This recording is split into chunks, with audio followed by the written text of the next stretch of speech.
തൊണ്ടുകളെല്ലാം വെറുതെ ഇരുന്ന് നനഞ്ഞ് ചെത്ത് പോകുമല്ലോ എന്ന് വിചാരിച്ച് പറക്കി കൂട്ടിക്കൊണ്ടിരുന്നതായിരുന്നു. അപ്പോഴാണ് അകത്തുനിന്ന് അമ്മയുടെ ഒരു വിളി കേട്ടത്. ഞാനാണെങ്കിൽ പേടിച്ച് ഓടിപ്പോയി നോക്കുകയും ചെയ്തു. എന്ന് നോക്കിയപ്പോൾ ഒരു കവറും നിറയെ മധുരക്കിഴങ്ങും കൈ പിടിച്ചോണ്ടിരിക്കുകയാണ്. അടുത്ത വീട്ടിൽ നിന്ന് കൊടുത്തു കിടന്നു. അമ്മയുടെ വിളി കേട്ടപ്പോൾ ഞാൻ വിചാരിച്ചല്ല കുറുവാസംഘം കയറി കാണുന്നു. ആ കിഴങ്ങന്മാർ ഇവിടെ കയറിയിട്ട് എന്ത് കിഴങ്ങെടുക്കാനാണ് അമ്മ. എന്തായാലും മധുരക്കിഴങ്ങ് കിട്ടി. ഇനിയിപ്പോ തൊണ്ട് വേസ്റ്റ് ആക്കാതെ ഒരു ഐറ്റം ചെയ്ത് കളയാം. കിട്ടിയ മധുരക്കിഴങ്ങിനെ ആദ്യം നന്നായിട്ടൊന്ന് കുളിപ്പിച്ചെടുക്കാം. എന്നാ ഇച്ചിരി ഷാമ്പു കൂടെ ഇട്ട് കുളിപ്പിക്കാമേന്ന് മോൻ. പിന്നെ ഷാമ്പു തേച്ച് കുളിപ്പിക്കാതെ എന്റെ അമ്മായിയുടെ മോനല്ലേ.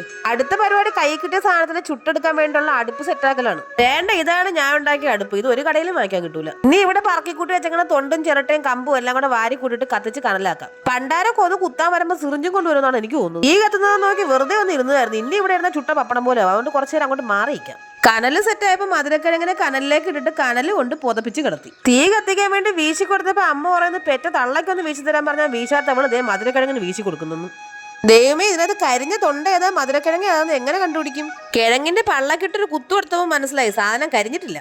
ഈ പച്ച മാങ്ങ ഇട്ടൊരു ചമ്മന്തി ഉണ്ടാക്കാം. കൊച്ചുള്ളി ഇല്ലാത്തോണ്ട് അവന്റെ ചേട്ടനെ പിടിക്കാം. സവാള, ഈ പച്ച മാങ്ങയും കാന്താരിയും സവാളയും ഉപ്പും കൂട്ടിയിട്ട് നന്നായിട്ട് ഇടിച്ച് ചമ്മന്തി പരുവാക്കി എടുക്കാം. ഇനി തലയിൽ ഹെൽമറ്റും വെച്ചോണ്ട് പോയി അച്ഛന്റെ വാഴയെന്നൊരു ഇലയും വെട്ടിയെടുക്കാം. അച്ഛന് പണ്ടേ നല്ല ഉന്നോണ്. വാഴ ഇലയിൽ ചുട്ട മധുരക്കിഴങ്ങും ചമ്മന്തിയൊക്കെ വെച്ചിട്ട് അതിന്റെ തൊലിയൊക്കെ ഇങ്ങനെ പിച്ചി കളയണം. ഇനി ആ ചൂട് കിഴങ്ങിന്നൊരു ഇച്ചിരിക്കോളം പിച്ചി എടുത്തിട്ട് ആ മാങ്ങാ ചമ്മന്തി മുക്കിയിട്ട് ഇങ്ങനെ അങ്ങോട്ട് കഴിച്ചാലുണ്ടല്ലോ എന്റെ പൊന്നോ.